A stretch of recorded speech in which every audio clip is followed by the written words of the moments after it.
కూటమి ప్రభుత్వం అధికారంలోకి వచ్చిన తర్వాత ఏమైనా మార్పు కనిపిస్తుందంటారా ఏంటి? మార్పు అనేది కనిపిస్తుంది, ఎందుకంటే గ్రాడ్యువల్గా కనపడుతుంది. అంతేగాని ఆటోమేటిక్గా ఇప్పుడు మనం ఇళ్ళకి కానీ పండగ కాదు కదా. కానీ అసలు అరాచకంగా ఉంది, ప్రజలంతా అల్లాడిపోతున్నారు, నేను జనాల్లోకి రాబోతున్నాను, జనాలకు మళ్ళీ నేను భరోసా ఇస్తానని జగన్మోహన్ రెడ్డి గారు మాట్లాడుతున్నారు. గత 5 ఏళ్లలో సీఎంగా ఏనాడు జనాల్లోకి రాని వ్యక్తి ఇప్పుడు మళ్ళీ జనాల్లోకి వస్తాను అంటే నమ్ముతారా? నమ్మరు, 100% నమ్మరు. ఎందుకని? పాలసీలు బాగోలేదు. అతను వ్యక్తిగతంగా పరిపాలన చేసాడు, అంతేగాని పక్కనటువంటి సపోర్ట్ లేదు 100% దాంట్లో. వాటిని అనలైజ్ చేసుకోగలుగుతారా? ఎందుకు ప్రజలు మనల్ని వద్దనుకున్నారు? 150 నుంచి 11 మనం ఎందుకు వచ్చేసారు? 100% అతను చేసిన కొన్ని తప్పులు ఉన్నాయి. కరెక్ట్గా అతను వెనకున్నటువంటి జగన్మోహన్ రెడ్డి వెనకాల ఉన్నటువంటి పిఎల్ కానీ ఎవరైనా కానీ, ఇప్పుడు ఈ పెద్ద మనిషి సలహాదారులు కానీ, ఈ పెద్ద మనిషి వెళ్తే అతను నో ఎంట్రీ 100%. దాంట్లో ఇంకా తిరిగి లేదు. అది వీళ్ళు కింద వాళ్ళ దగ్గర ఉన్నటువంటి పరిపాలనా విధానంగా చేసేటువంటి ఎవరో ఆఫీసర్లు ఉన్నారో వాళ్ళతో తప్ప ఇంకా పబ్లిక్ అని కాదు, డైరెక్ట్ ఎమ్మెల్యే డైరెక్ట్ ఆయన. మరి అలాంటి వ్యక్తి ఈ రోజు మళ్ళీ నేను జనాల్లోకి వస్తాను, జనాలు నేను ఉన్నానని చెప్తారా? 11 సీట్లు ఇచ్చారు. ఆ 11 సీట్లు మళ్ళీ రేపు ప్రజలు మన ఇప్పుడు రాకపోతే రేపు మళ్ళీ మనకి అదే రేపు పరిస్థితి. అలాగా మళ్ళీ మనకి చేస్తారు. ఇప్పుడు గవర్నమెంట్ ఏర్పడిన తర్వాత బాబాయ్, ఇప్పుడు కూటమి ప్రభుత్వం వచ్చిన తర్వాత పవన్ కళ్యాణ్ గారు కానీ చంద్రబాబు నాయుడు గారు కానీ గ్రీవెన్స్లు పెట్టి మీ సమస్యలు ఉంటే మాకు చెప్పండి అమ్మా, మేము తీరుస్తామని చెప్పి అంటున్నారు. ఆ సాక్షాత్తు వీళ్ళే వెళ్ళిపోయి పెన్షన్లు ఇస్తున్నారు, జనాల్లో కలిసిపోయి ఉంటున్నారు. మరి అలా ఎందుకు చేయలేకపోయాడు జగన్మోహన్ రెడ్డి? ఆయన స్వార్థపరుడు. జనాల ప్రజలతో సంబంధం లేదు ఆయనకి. ఆయన ప్రభుత్వం, ఆయన రాబడి ఎక్కడే ఇది ఉందా, ఏది ఎక్కడ ఇది చేసుకుందామా, డబ్బు కూడగొట్టుకుందామా అనే మైండ్ సరిగా. కానీ ప్రజల్లోకి వెళ్ళి ప్రజలకు మంచి చేద్దాం, అసలు ఏంటి మనం సీఎం మనకు ప్రజలు గెలిపించారు అని ఎదిగితోటి కూడా లేదు. డెవలప్మెంట్ కానీ పరిశ్రమలు ఉద్యోగాలు కానీ ఇట్లాంటివి ఏమన్నా గత 5 ఏళ్లలో ఏమి కట్టిన పడేశాడు కదా సార్. ఇప్పుడు ప్రజావేదిక ఉంది, కట్టించారు. అది ఎవరు రూపాయి? జనం డబ్బు. ఇప్పుడు అది ఉంచి ఏ మీటింగులకో దేనికో దానికి ఇచ్చుకుంటే బాగానే ఉంటది కదా. దాన్ని పడగొట్టేసావు. దానివల్ల నీకు పడగొట్టి ఉపయోగం ఏముంది నీకు? తీసేసాగా వేస్ట్ అన్నారు. ఇప్పుడు ఎంతమంది అంటున్నారు? ఇప్పుడు ఇప్పుడు 5 రూపాయలకి ఆ కారు వేసుకొచ్చి ఆపి తింటున్నావు. మరి అలాంటివి నువ్వు పడగొట్టింది. నువ్వే సీఎం, నువ్వేంటి ఇంకా నీకు ప్రజలు ఒక ఎమ్మెల్యే వెళ్తేనే నువ్వు ఇంటర్వ్యూ బయట కూర్చోబెడతావు గంటలు. నీకన్నా పెద్దోళ్ళు వచ్చారు, అయినా సరే వాళ్ళకి నువ్వు మర్యాద ఇవ్వకపోతే. ప్రజలు ఆలోచించి మ్యాండేటరీగా తీర్పిచ్చారు. ప్రజలు పిచ్చోళ్ళు ఎందుకైతారండి? మనగా అవ్వాతాతలు ఏం చేశారు? ఏమన్నా ఓటేశారా? అవ్వాతాతలు చేసిన వాళ్ళు ఇచ్చారు, పెన్షన్లు ఇచ్చాడు. ఎవరు డబ్బులు ఇచ్చాడు? ఇప్పుడు రిస్కొండ ఏదో కట్టాడు అక్కడ. నువ్వు అది కట్టేదానికంటే ఏ హాస్పిటల్ పైన ఏం దానికి ఉపయోగం నువ్వు ఎవరో చేసావు. అదే 500 కోట్లు పెట్టి అక్కడ హాస్పిటల్ అలాంటి కట్టించు. ఇంకా ఇప్పుడు విజయవాడ గవర్నమెంట్ హాస్పిటల్ ఉంది, దాంట్లో పడక గదులు లేవు, తక్కువ ఉండే. అలాంటి ఇంప్రూవ్ చేయి, దాన్ని ఇంప్రూవ్ చేయండి. అంతేగాని ఎక్కడో రుసుకోండ పైన అది కలగాలి. ఏదైనా కాలేజీలు కట్టియటం, ఏదో మంచి పని చేయి. మరి ఆయన ఏమంటాడంటే గత 5 ఏళ్ల కాలంలో నేను చేసినట్టు ఎవరో చేయలేదు, అసలు నాకు సన్మానం చేయాల్సింది పోయి నన్ను విమర్శిస్తున్నారు వీళ్ళంతా అని చెప్పి ఆయన అంటున్నాడు. విమర్శింటే ఏం చేశాడని ప్రజలకి కనపడుతుంది కదండి.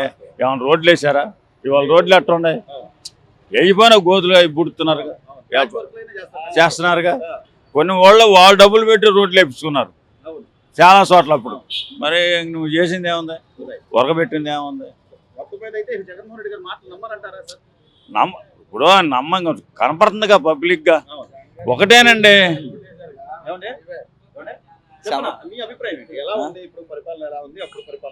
అది మీకు తెలియదా? చెప్తున్నారు కదండి. ఈ రోజు రోజా గారు బయటకు వస్తున్నారు, ఆవిడ ట్యాంపరింగ్ అంటున్నావా?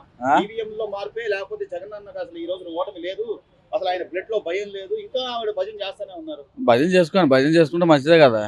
వాళ్ళ భజన చేసుకుంటారు. మరి గెలిపించలేదు. నిజంగా మంచి చేసింది ప్రజలకు మంచి చేస్తుంటే మరి 175 అని గుద్దుకున్నారు కదా, మరి రావాలి కదా, అవును. మరి రాలేదు కదా. దాన్ని బట్టి జనాలు ఇచ్చారు కదా ఓటింగ్. ఇంకా దానికి ఎందుకు జగన్ చెప్పండి. గారు కూడా రేపు మాపు జనాల్లోకి వస్తాను, వాళ్ళందరి కష్టాలు నేను తీరుస్తాను అంటున్నాడు. ఇప్పుడు 5 ఏళ్ళ ప్రభుత్వంలో ఉన్నప్పుడు ఏం చేశారా, ఏంది కష్టాలు ఏమైనా తీర్చారా?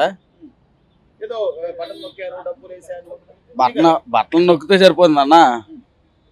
డెవలప్మెంట్ కూడా. సో మీరేమంటారు సార్, అంటే ఒక అనుభవం కలిగిన వ్యక్తిగా గత ప్రభుత్వాలు మీరు కొన్ని చూసుంటారు, రాజశేఖర రెడ్డి గారి హయాం కానీ లేకపోతే అంతకు ముందు ఉన్నటువంటి కాంగ్రెస్ ప్రభుత్వ హయాం కానీ, అసలు ఈ తరహాగా ఏదైనా జరిగిందా? కేవలం అతని పేరు వస్తాను తీసేయడం. Rajasekhar Reddy very nice fellow. ఆయనకి ఈయనకి పోటీ ఏం లేదు. చూసే కదా ఓట్లేసి జనాలు కూడా ఓట్లు ఫస్ట్ టైం వేసాం, నేను కూడా వేసా. ఖతం, అంతే అంతే అంతే ఒక ఛాన్స్, అంతే ఒకే ఒక ఛాన్స్. అంతే. మళ్ళీ ఇక్కడ ఈ కూటమి ప్రభుత్వంలో వాళ్ళు చెప్పినట్టుగా డెవలప్మెంట్ ఒకవైపు, మరోవైపు సంక్షేమ పథకాలు కొనసాగించే పరిస్థితి ఉంటే నిజంగా మళ్ళీ జగన్మోహన్ రెడ్డి గురించి ఆలోచిస్తారంట. ఆలోచించండి ఎట్టి పరిస్థితిలో. అది deputy CM Pawan Kalyan garu, Pawan Kalyan very good, very nice fellow. కాకపోతే ఏంటంటే ఇప్పుడు ఏజెన్సీ ప్రాంతంలో ఎవరైనా ఆ స్థితి ఎవరైనా చేశారా? ఈ స్వతంత్రం వచ్చిన తర్వాత ఎవడో చేయలేదు. 100% జనాల్లోకి వెళ్ళిపోతున్నారు. అది వెళ్ళాలి. ఇదే సార్, ఇదే వెళ్ళాలి. కావాల్సింది. రాజకీయ నాయకుల నుంచి ప్రజలకి వాళ్ళు ఏం కోరుకుంటున్నారంటే మంచి పనికి వాళ్ళ కష్టాలు దగ్గరుండి చూడాలి, కళ్ళారా కనిపించాలి వాళ్ళకి. అంతేగా. ఇదేగా సార్. ఇప్పుడు ప్రజలకి ముందు మెయిన్ ఏంటంటే పని కలిపియాలి, వాళ్ళకి ఇది చేయాలి. అది లేకుండా నువ్వు ప్రజలకు ఇది లేకుండా ఏం చేయకుండా నువ్వు వెళ్ళి ఏదో ఇంట్లో ఉండే అది చేస్తాను ఇది చేస్తాను అంటే ఎట్లా నమ్ముతారు ప్రజలు? ఆడేపల్లి నుంచి బయటకు రాకుండా ఏదో చేసేసాను, బటన్ నొక్కేసాను అంటే ఏమన్నా ఇప్పుడు చంద్రబాబు గారు ఉన్నారు, మొన్న కుప్పంలో పండక్కి వెళ్ళాడు, ఏదో ప్రోగ్రాం చేస్తున్నారు.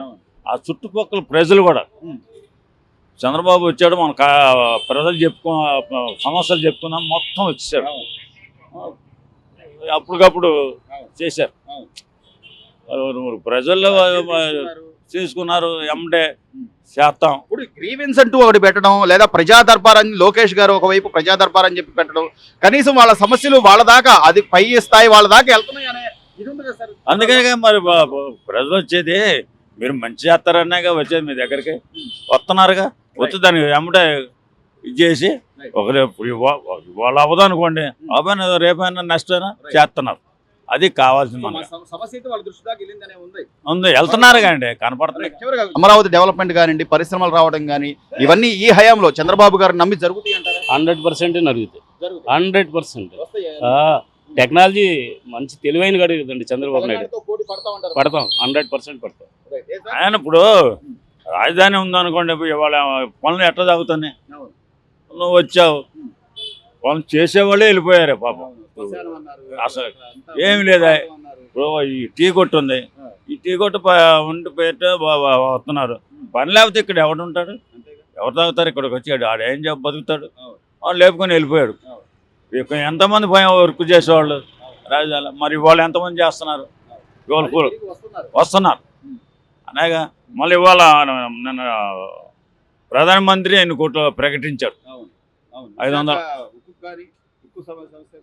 అమరావతి రాజధాని కానీ. సో కేంద్రం నుంచి అయితే బాగుంది సహకారం మనకి, బ్రహ్మాండంగా, దాంట్లో డౌట్ లేదండి. తర్వాత సంఘం తర్వాత బాగానే చేస్తున్నారు.